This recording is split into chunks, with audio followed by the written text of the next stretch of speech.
जयकारा बोल मेरे श्री गुरु महाराज की जय। श्री अमर ज्योति दर्शन ग्रंथ विदेश यात्रा लंदन।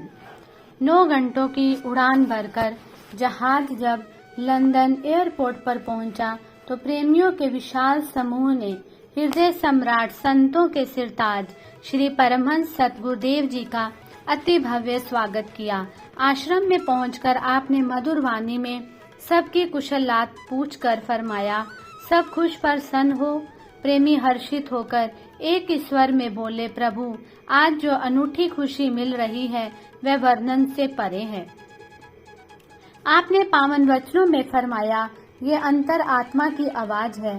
सच पूछो तो सेवक का सतगुरु से ये मिलन ही उसकी आत्मा की खुराक है।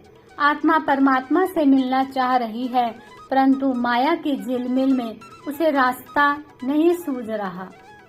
पूर्व पुण्य कर्मों से जब ऐसा संयोग बनता है तो परमात्मा से मिलने का मार्ग खुलता है। आत्मा जन्मों से जिसकी खोज कर रही है उन महापुरुषों से मिलाप होता है। करोड़ों जन्मों के पश्चात जीव को सत्पुरुषों की संगति का ऐसा सुअवसर प्राप्त होता है। पहले तो मानुष तन कीमती, फिर ये सत्संग अति दुर्लभ है।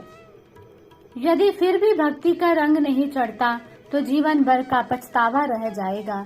इसी जन्म और इसी समय में अपना काम बना लो। नाम और भजन की कमाई करके अपने जीवन को सफल बना लो। इंसान जो कर्म करता है वही उसके साथ जाते हैं। भक्ति और सेवा के कर्म करता हुआ जीव मालिक के धाम में पहुंच जाता है। एक दिन कुछ प्रेमियों ने आकर विनय की कि श्री प्रभु जी पीटरबर्ग में उनके घर कृपा फरमाए। उनकी विनय को स्वीकार कर आपने वहां कृपा फरमाई। जिस प्रकार पुष्पों की सुगंधि से उद्यान महक उठता है, उसी प्रकार महापुरुष यहाँ पग धरते हैं। वहाँ का वातावरण उनके दिव्य सौरभ से श्वासित हो उठता है। आपके शुभ आगमन का समाचार पाकर कुछ नए प्रेमी भी आ गए। आपके श्री वचन फरमाए, एक परमात्मा के नूर से सारे जगत की उत्पत्ति हुई है। जीव परमात्मा की अंश होने के नाते सर्व सुखों की खान है, लेकिन भगवान को भूलकर ये दुखी और परेशान हुआ बैठा है। माया में लिप्त होकर अपने लक्ष्य को भुला बैठा है। संसार में आया तो था लाभ कमाने, परंतु अपना मूल भी गवा बैठा। माया से बच पाना अति कठिन है। जब तक पूर्ण सतगुरु की चरण शरण नहीं मिलती तब तक इस माया से छुटकारा पाना दुष्कर है। संतों की संगति में आकर सुरती नाम से जुड़ जाती है और जन्मों से बिछड़ी हुई आत्मा मालिक से जा मिलती है। महाप्रभु जी के मधुर वचनों में परमात्मा से एकाकार होने की सुगम विधि को जानकर सब प्रेमी आनंद में मगन हो गए। नए प्रेमियों पर आपकी अमृतमयी वाणी का अद्भुत प्रभाव पड़ा। वे भी नाम दीक्षा लेकर अपने भाग्य को सराहने लगे। उन्हें कृतार्थ कर आपने पुनः मंगलधाम आश्रम में कृपा फरमाई। यहाँ छोटे बच्चों ने प्रेम भरे भजन सुनाए। सबके हृदय में भक्ति की लगन को सुदृढ़ होता हुआ देखकर अति प्रसन्न हो आपने वचन फरमाए, आप सब प्रेमियों ने सेवा भक्ति व सत्संग का जो रूहानी लाभ उठाया है, लोक एवं परलोक की पूंजी बनाकर अपने जीवन को सफल बनाया है, इससे हमें बहुत खुशी हुई है।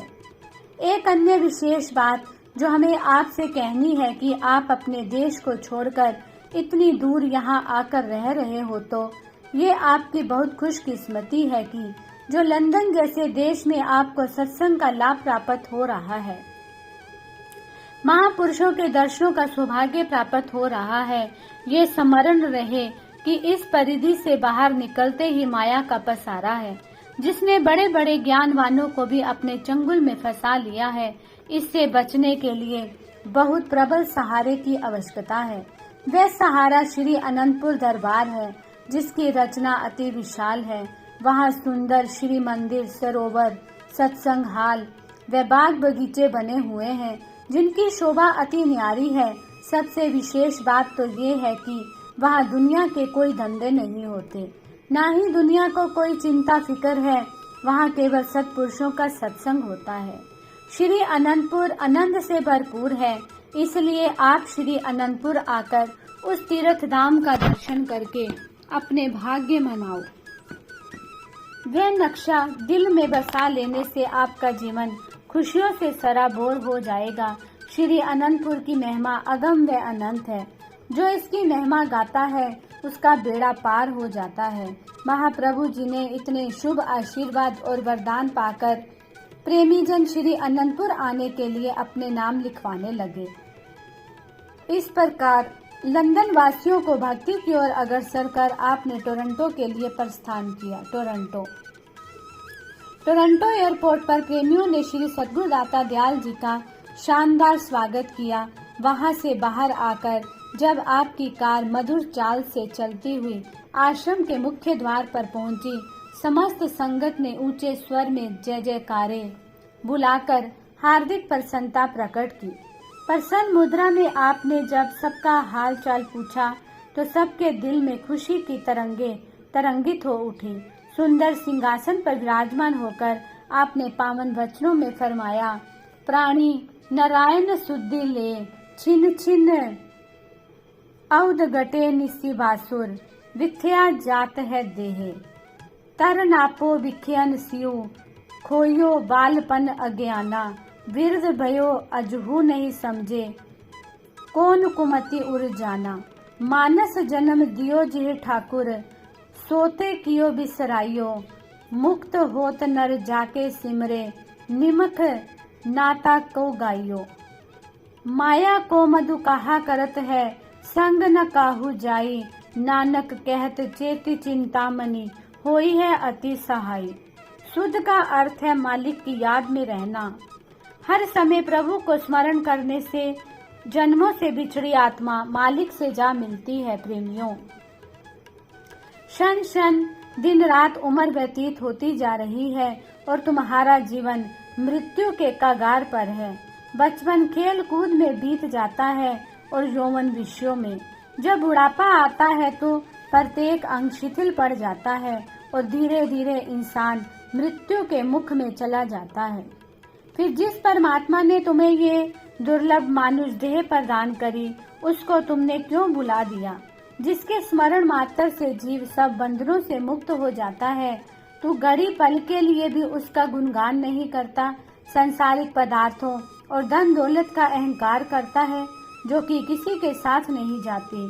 सत्पुरुष फरमाते हैं कि तू उस परमात्मा का सुमिरन कर जो अंत में तेरा संगी सहाई होगा। जीव गिनती के श्वास लेकर इस दुनिया में आया है, इसलिए इसको चाहिए कि इन बेशकीमती श्वासों की कदर करे। एक श्वास भी नाम सुमिरन के बिना व्यर्थ ना गवाए। हर श्वास में प्रभु की बंदगी करके अपने समय और जीवन को साकार करे। इसी में ही जीवात्मा का कल्याण है। महाप्रभु जी की कल्याणप्रद वाणी सुनकर सबके हृदय में भक्ति के प्रति जागरूकता उत्पन्न हुई।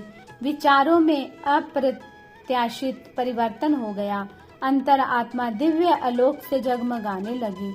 अगले दिन 20 सितंबर को नैनाभिराम सुखधाम प्राण प्यारे श्री प्रभु जी के शुभ अवतरण दिवस की पावन वेला आ गई।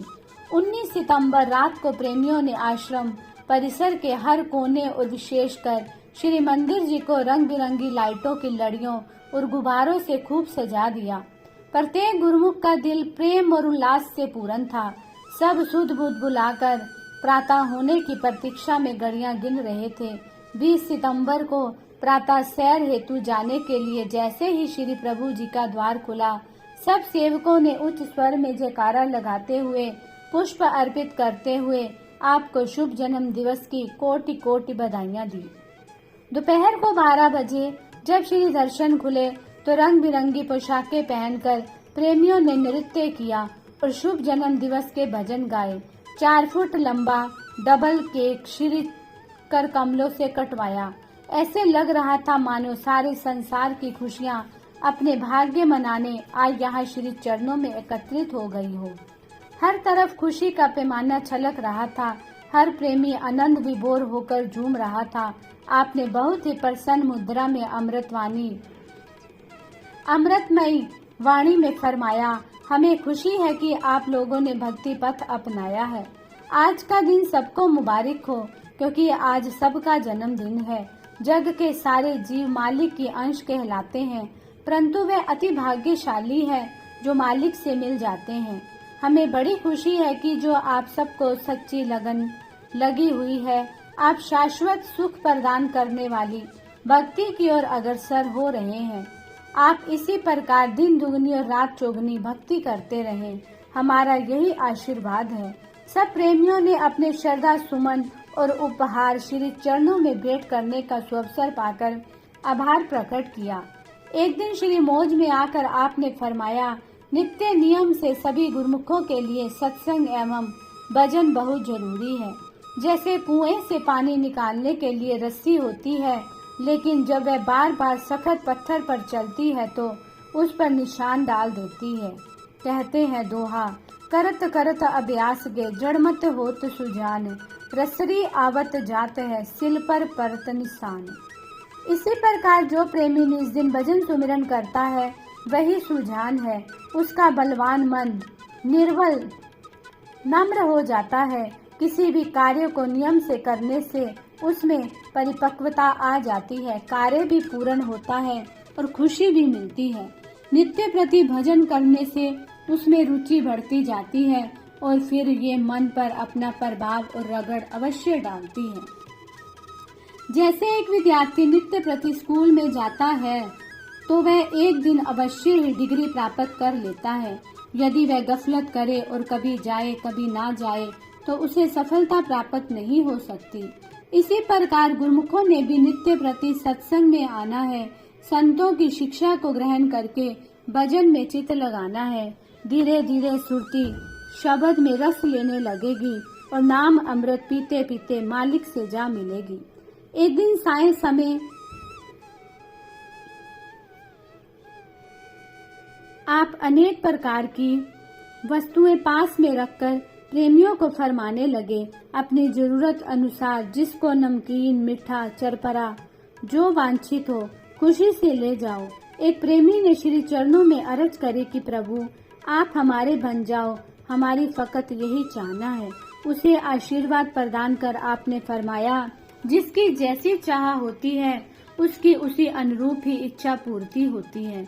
महापुरुष फरमाते हैं, सभ्य गल्ला विसरण इक्को विसर न जाई, दंदा सब जलाई के गुरु नाम दिया सच सुआई। आशा सभ्य लाई के इक्का आस कमाओ, जिन्नी सतगुरु सेवया तिन अगे मिलया थाऊं। संसार की सकल सुख सामग्री को भूलकर जिसने मालिक को ही मांग लिया, उसने अपना लोक परलोक खुशियों से भरपूर कर लिया। इसीलिए सारे ओट आश्रय छोड़कर एक मालिक का सहारा लो।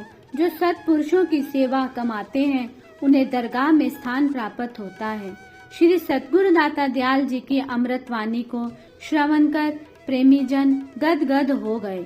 जीवन को सुख स्वरूप बनाने का ढंग बतलाकर आपने अब न्यूयॉर्क की ओर प्रस्थान किया। बोलो जयकारा बोल मेरे श्री गुरु महाराज की जय।